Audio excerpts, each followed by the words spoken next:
lagi. So kali ini aku mau make up sambil curhat, ya kan? Curhat apa ya? Curhat tentang tentang apa sih oper itu gitu ya, sambil dandan tapinya. Oke, jadi aku nggak terlalu detail nama produknya apa, dan kalian pasti tahu produk yang aku pakai itu ya itu aja gitu. So aku mau pakai sekarang primer dari Maybelline. Ya, kapan sih aku datang di Jerman pertama kali? Aku datang tuh 2016. Aku datang ke sini tuh tanggal 5 Januari 2016 sebagai au pair. Apa sih au pair? Au pair itu yang aku tahu itu artinya timbal balik. Pair itu timbal balik. Jadi kayak yang pengalamanku ya, aku tuh tinggal selama 1 tahun sama keluarga Jerman gitu. Terus jadi aku dapat kursus bahasa, lanjutan kursus bahasa, karena syarat jadi au pair itu adalah A1, sertifikat bahasa Jerman A1 minimal. Dan karena waktu itu saya nggak ada basic bahasa Jerman sama sekali, ya akhirnya kursus dong di Jakarta ya kan. Waktu itu kursus di Jakarta sama agen gitu-gitu deh. Terus akhirnya dapat family. Aku sih nggak terlalu mendukung kalian pakai agen untuk jadi au pair, karena menurut aku tuh kayak nggak worth it gitu loh. Kenapa? Karena kalian udah bayar mahal. Terus si agen ini tuh kayak nggak terlalu bertanggung jawab gitu loh. So aku pakai NARS sama pakai Mix yang Total Eye Control ya. Nah setelah itu setelah kursusnya, pertama kan aku kursus gitu ya. Setelah aku dapat info dari Google begini au pair melalui agen itu, aku mulailah kursus bahasa Jerman. Nah setelah itu, setelah 2,5 bulan, setelah aku setelah aku ujian bahasa Jerman A1 waktu itu aku lulus alhamdulillah dengan nilai 82 kalau nggak salah. Aku malas ini ngeluarin sertifikatnya, jadi ya udahlah gitu aja. Aku bilang aja 82 dengan aku yang nggak ada basic sama sekali bahasa Jerman gitu loh guys, ya kan. So setelah itu aku pokoknya tuh setelah lulus itu aku tuh sempat memperpanjang SIM gitu loh, SIM internasional aku bikin SIM internasional. Nah pas aku pulang bikin SIM internasional, tiba-tiba tiba-tiba aku dipanggil gitu, katanya ada, aku pakai tart, oke. Ada orang Jerman atau guest family kita nyebutnya, keluarga yang bakal kita tinggalin itu membutuhkan seorang au pair yang punya SIM internasional. Alhamdulillah pas banget, aku barusan pulang bikin SIM internasional itu perpanjang, terus aku dapet itu dong, kayak kayak pas banget gitu, kayak kalau kamu mau usaha dulu pasti hasilnya ada gitu loh. Nah setelah itu aku ngurus interview lah, bla bla bla bla lah ya kan. Dan waktu itu tuh sebenarnya GF itu, guest family itu aku dapat bukan dari agennya langsung. Jadi alumninya si agen ini, dia tuh yang ngasih info gitu. Jadi bukan si agennya yang nyari info atau nyariin kita. Jadi memang pas alhamdulillah jalannya gitu, ada alumni situ, kursusan situ, dia udah habis kontrak au pair, orang Indonesia juga. Dia nyari nyari au pair yang punya SIM internasional gitu loh, ya kan. Alhamdulillah habis bikin SIM internasional itu, malahan aku dapat kabar itu gitu, alhamdulillah banget. Nah setelah aku perkenalan sama si GF-nya, sama guest family-nya via Skype, terus ya wawancara biasa, perkenalan, nama aku siapa, terus aku background pendidikan, background keluargaku, terus pengalaman kerja, seperti itu. So yang paling penting pada saat au pair itu adalah pengalaman kerja kamu yang berhubungan dengan anak-anak, karena nanti kan kamu bakal mengasuh anak, terus akan bermain dengan anak mereka gitu loh, di saat mereka membutuhkan pertolongan kalian gitu kan. So singkat cerita, aku membayar si agen ini totalnya hampir 30 juta ya, Bo. 30 juta itu katanya itu termasuk untuk mencarikan guest family. What? Guest family itu aku pikir mereka tuh dapat info kan dari au pair yang sebelumnya, tapi mereka ngerasa kayak aku yang nyariin itu alma mater aku gitu. So oke, aku nggak masalah ya kayak gitu. Oke deh, aku bayar, udah aku ikhlas ya kan. Terus akhirnya aku fly itu flight tanggal 5 Januari. Pengurusan visa semuanya ya aku memang dibantu oleh agen itu karena memang itu termasuk include biaya. Jadi aku tinggal kayak bantuin aja ngurusin atau apa namanya melengkapi dokumen-dokumen yang mereka butuhkan gitu. So semuanya udah di-apply, akhirnya aku dapat panggilan untuk mengambil. Oh, pada saat wawancara itu penting banget kalau ditanyain pas wawancara, kalian jangan sampai bilang bakal menetap di Jerman. Itu bakal langsung dibatalkan visanya, nggak bakal diterima. So jadi apa ya, bilang aja nanti setelah au pair pengen balik lagi atau memang harus balik lagi ke Jerman, seperti itu. Karena nanti itu sangat pengaruh ketika kalian apa ya, nanti bakal pengaruh deh, pokoknya nggak bakal diiniin deh di visanya biasanya nggak disetujui gitu. So setelah aku mendapatkan visa, akhirnya aku terbang dengan menggunakan, kalau nggak salah aku pakai Qatar. The first flight to Germany aku pakai Qatar. Waktu itu lumayan lah, 10 jutaan gitu harganya, karena kan sekali flight aja kan. Sekali flight aku pakai NYX seperti biasa. Sekali flight itu jadi kayak lebih mahal dibanding kamu beli paket yang pulang pergi seperti itu. Tahu aku ya guys, setelah berkali-kali pulang, karena aku udah tiap tahun pasti pulang. Insya Allah tahun ini pulang lagi, dijemput sama keluargaku. Dan you know what, mereka itu tinggal di desa yang ibaratnya tuh pegunungan gitu, dan ya ampun sepi banget. Bis itu tuh jarang, dan aku tuh harus kayak apa namanya, aduh ini ada apa sih, bukan, nggak tahu deh, kayak kumbang gitu loh di dalam rumah, dia nggak mau keluar, biarin aja deh. Biasa musim semi itu banyak kumbang-kumbang di taman gitu loh. Kalau aku buka jendela tuh udah pasti dia masuk. Nah, tempatnya itu desa banget, namanya kotanya Badicenbah. Bisa nanti aku kasih ini tulisannya Badicenbah. Itu di situ tuh desa gitu, pegunungan, cantik sih, maksudnya asri gitu-gitulah ya. Cuman ya itu nggak ada orang Indonesia, nggak, ya ampun lah, aku sumpah culture shock banget gitu kan. Culture shock pada saat pertama kali au pair itu, aduh my god. Udah ibaratnya awal-awal kenal gitu kan, hidup sama orang, beda culture semuanya. Dia itu nggak mau kalau aku masak yang ada bau-bau bawangnya, apalagi terasi, nggak mungkin, kecuali dia cuti gitu dan liburan holiday yang lama banget, baru kayak oke, aku bisa masak-masak untuk stok gitu loh.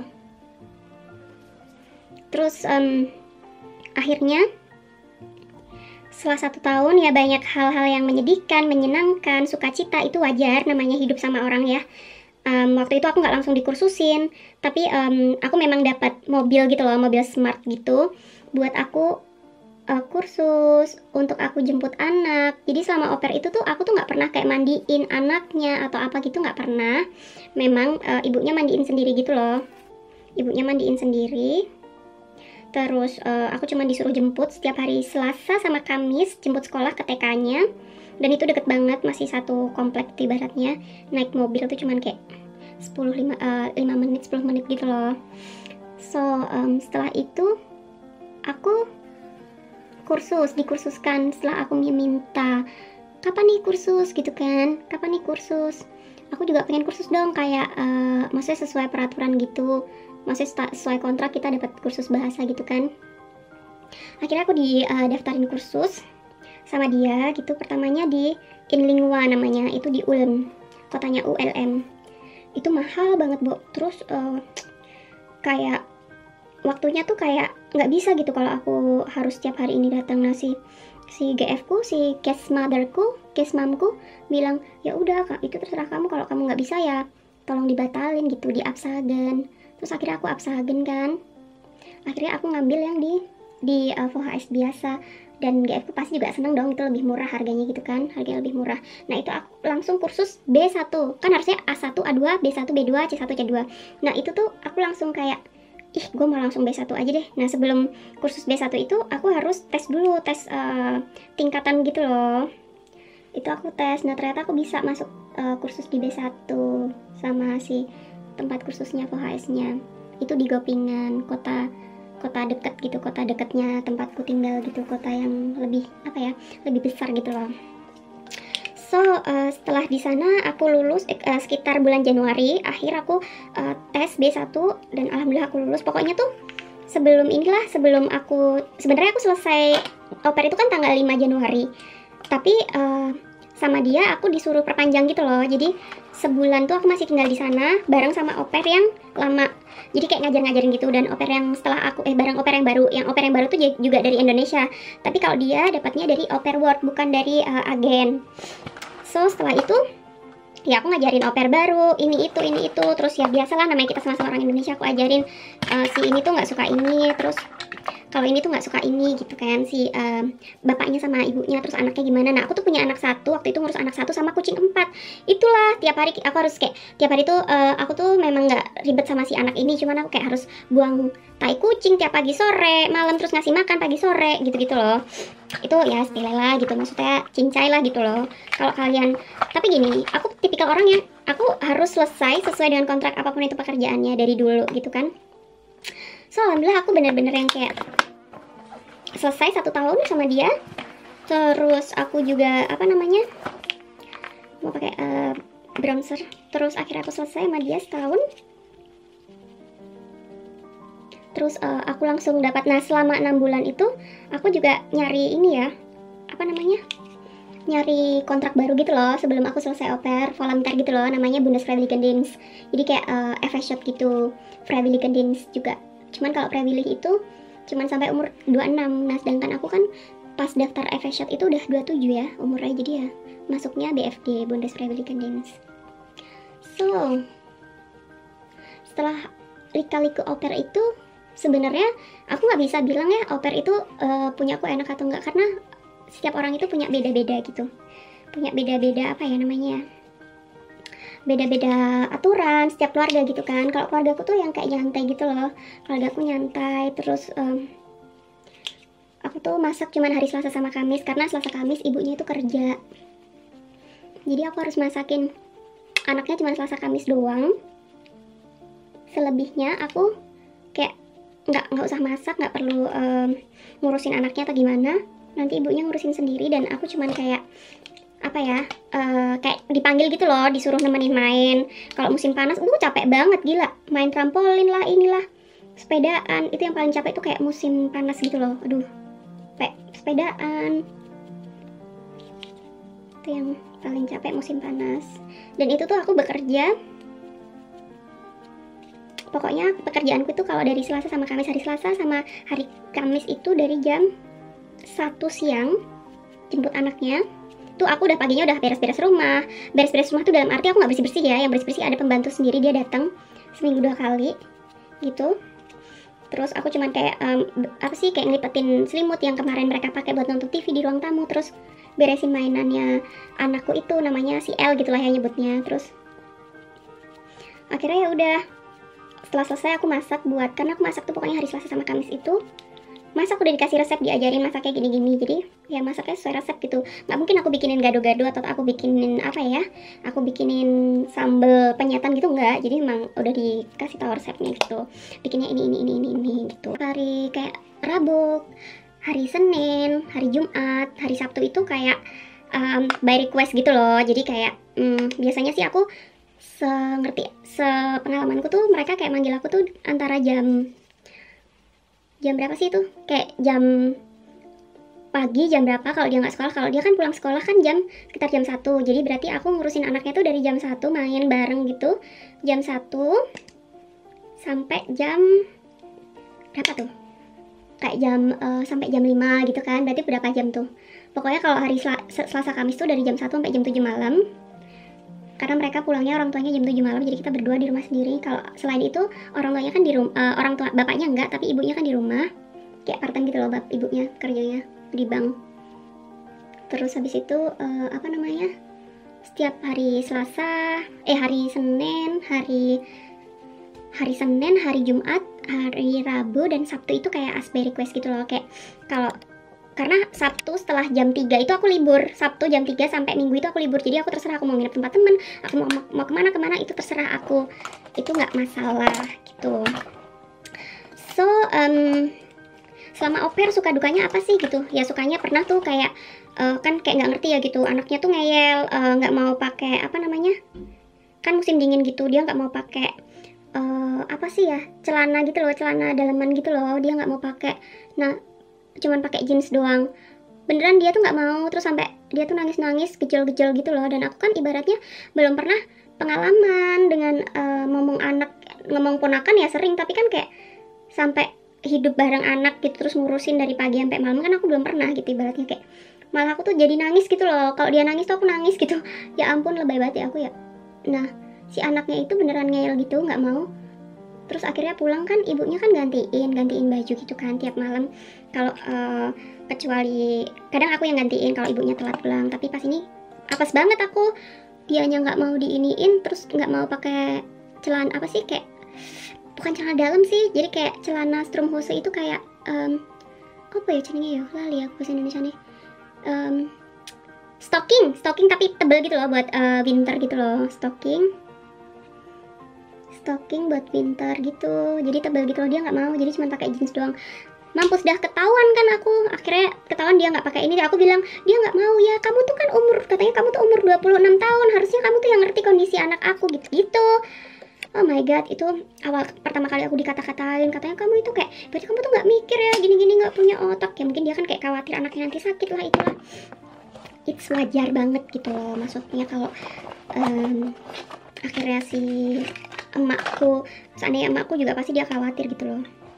Ya kan, pasti kan dia khawatir untuk kalau anaknya kenapa-napa gitu loh. Nah setelah itu apa namanya, setelah kejadian itu ya kayak beberapa kali masalah-masalah sepele gitu, kayak anaknya tuh suka kayak bohong gitu loh, beb, kayak bohong, ini Caca tuh gini, padahal aku tuh nggak ngelakuin gitu. Dia kayak bohong gitu lah, terus suka bohong padahal bilang, jangan bilang ke mama kalau aku nonton TV gitu, karena dia nangis gitu loh. Aku tuh kayak nggak tegaan gitu loh, dia nangis pulang sekolah terus nggak mau makan, terus aku suka sedih gitu, ya kamu harus makan, aku bilang gitu. Ya begitulah lika-liku au pair gitu. Kalian mau nanya apa nanti tinggal komen di bawah ya. Terus urlop, jadi pokoknya yang perlu kalian perhatikan adalah ketika gajiku tuh dulu 260 euro per bulan, gaji 260 euro per bulan. Terus apa namanya, gaji 260 euro per bulan. Ini berasku lagi hilang, nggak tahu kemana, jadi aku pakai tangan. Gaji 260, terus itu belum termasuk uang bensin. Aku dapat uang bensin sendiri. Terus akhirnya apa namanya, dapat uang bensin 50 euro per bulan. Terus aku dapat kursus itu, terus aku dapat kursusnya juga dibayarin, ini ujiannya aku dibayarin, jadi nggak cuma kursusnya doang. Terus aku dapat apa lagi ya, ya itulah, aku pas ulang tahun dapat tiket kado gitu ke Munchen. Terus yang paling kamu tanyain adalah masalah liburan kalian, cuti kalian gitu, kapan kalian harus cuti atau kapan kalian boleh cuti, itu penting juga. Terus apa lagi ya, kebijakan gitulah, kalian harus bersih-bersih atau enggak. Terus kalian bersih-bersih kamarnya tuh gimana, kalian harus tanya gitu, pakai apa gitu, nanti pasti dikasih tahu. Jadi jangan sok tahu lah kalau jadi au pair tuh, jadi kayak nanya dulu, oh iya aku pakai apa ya gitu, aku mau bersihin ini pakai apa ya gitu loh, nanya baik-baik gitu kan. Terus abis itu apa lagi ya guys, ya udah sih itu aja. Terus anaknya tuh nggak boleh apa, nggak suka apa gitu, nggak boleh apa. Biasanya kayak kalau anakku tuh kayak makan pisang, makan buah itu sehari itu pagi, sore, sama makan siang, terus sore. Jadi pagi sarapan makan apel, nanti setelah makan siang makan apel, terus jam 4-an gitu makan apel atau pisang atau anggur gitu, yang ada aja, yang mereka ada gitu loh, yang mereka memang udah ada. Jadi memang apa namanya, mereka itu udah kayak orang Jerman tuh kayak tertata gitu loh, tertata terus disiplin gitu-gitu. Nggak semua mungkin ya, cuman kayak itu tuh udah kayak, aku tuh udah kayak tahu jam-jamnya gitu, jadi memang dikasih tahu gitu loh. So ya gitulah guys, suka dukanya gitu kan jadi au pair. Kayak kita harus lebih hati-hati, terus jujur gitu loh. Jujur, maksudnya ada hal mungkin yang kamu nggak perlu jujur, atau menurut kalian ini masalah pribadi gitu, mungkin nggak apa-apa. Cuman kalau kalian pengen betah gitu ya jadi au pair di tempat orang, itu modalnya adalah jujur guys. Jadi kalau kalian udah nggak jujur itu udah susah. So sekarang aku mau pakai maskara sama eyeliner. Kalau sama anak tuh kadang tuh ya perlu dikerasin gitu loh guys, karena kan anak sini tuh kayak apa-apa tuh diturutin gitu loh. Jadi anaknya tuh kayak manja gitu loh. Aku ini guys kayak ya kalau emang anaknya nakal ya aku marah gitu loh, kayak ini tuh nggak sopan, aku bilang gitu deh. Kayak mendidik gitu loh, nggak cuman kayak ngomong aja nurutin yang dia ini, sampai tuh dia kebelepetan. Jadi tuh sampai si au pair si anakku itu, anak tuh aku dalam arti anaknya mereka ya, tapi aku nyebutnya kayak anak gitu loh. Nah si L ini tuh sampai yang kayak apa ya, bisa nyanyi bahasa Indonesia sama aku, terus bisa apa ya, nyanyi pelangi-pelangi gitu loh, bener-bener pelangi-pelangi alangkah indahmu sampai selesai. Dia tuh sampai bisa gitu loh pas sama aku. Itu bener-bener kayak apa ya, kita deket banget. Terus pas aku dapat cuti, kita tuh dapat cuti gitu loh, kita dapat cuti, aduh aku lupa berapa cuti gitu. Nanti deh aku taruh di deskripsi box peraturan au pair itu tuh apa aja gitu kan, biar kalian juga apa ya, syarat au pair, terus apa aja benefit au pair tuh apa aja gitu, biar kalian juga ngerti kan, biar nggak dirugiin gitu loh. Jadi sama-sama saling menguntungkan gitu loh, ya nggak? Aku tuh selama au pair gitu aku pernah nginepin berapa temanku dan mereka nggak apa-apa gitu, karena aku yang penting izin dulu gitu kan. Yang penting kalau orang Jerman tuh jangan dadakan, yang penting izin dulu.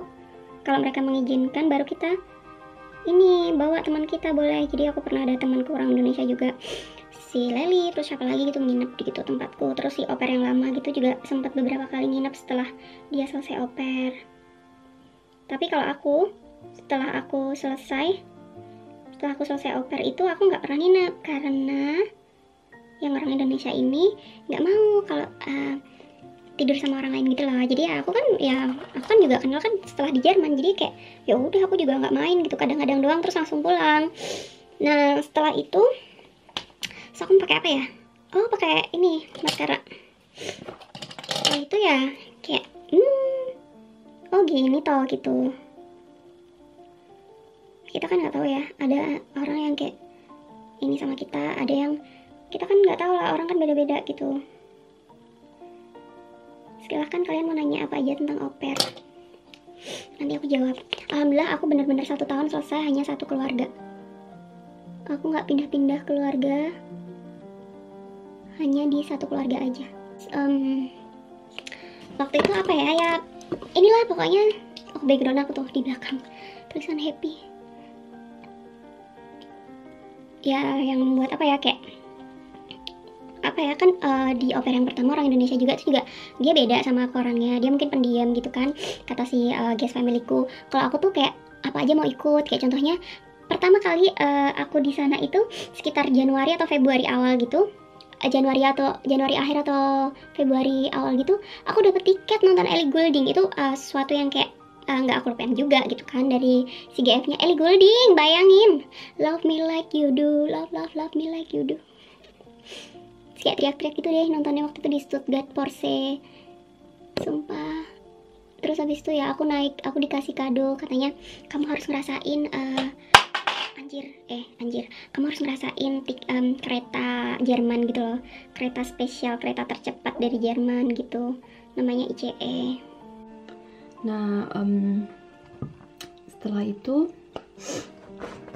apa ya itulah pokoknya kembali lagi dari diri kita gitu. Kalau kita serius terus kita beneran sama GF-nya gitu ya, terus jujur, itu pasti kita inilah. Kayak aku Natal tuh dapat apa namanya, dapat sepeda, terus waktu itu aku juga diizinin sholat gitu. Memang nggak kayak kalau memang kamu lagi jagain Luisa, kamu bisa nggak kayak sholatnya di kodok gitulah ibaratnya nanti gitu. Ya udah, karena kan aku ibaratnya kan jagain ini ya, orang ya, anak kecil gitu. Kalau kayak dia lagi sendiri terus mamanya nggak ada, ya memang itu tanggung jawab aku gitu loh, ya kan.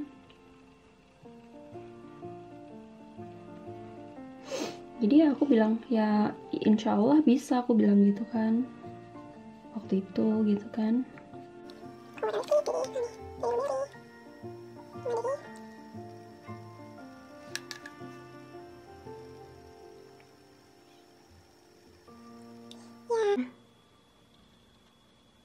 Yang penting tuh oper tuh jujur gitu kan, jujur. Aku berkali-kali bilang berjujur itu yang paling penting. Terus aku prinsipnya kalau apa yang udah aku mulai, ya aku harus mengakhiri dengan baik gitu. Jadi aku nggak kayak walaupun senang susah terus nangis lah apa gitu ya, kayak yang sabar aku sabarin gitu loh guys, ya kan. Terus yang kedua aku ambil gitu. Pertama kali ke Jerman tuh kayak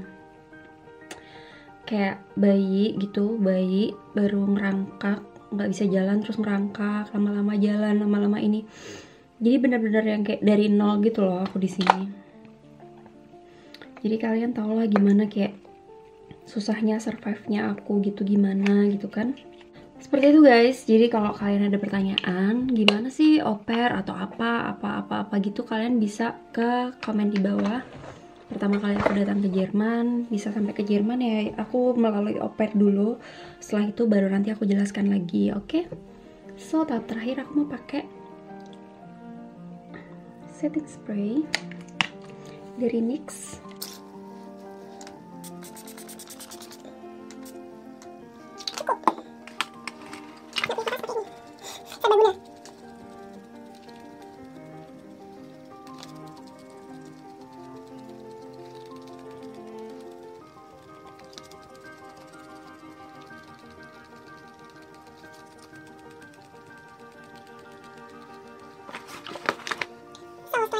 Lagi ya kan, mau ganti baju, ganti tatanan rambut aja.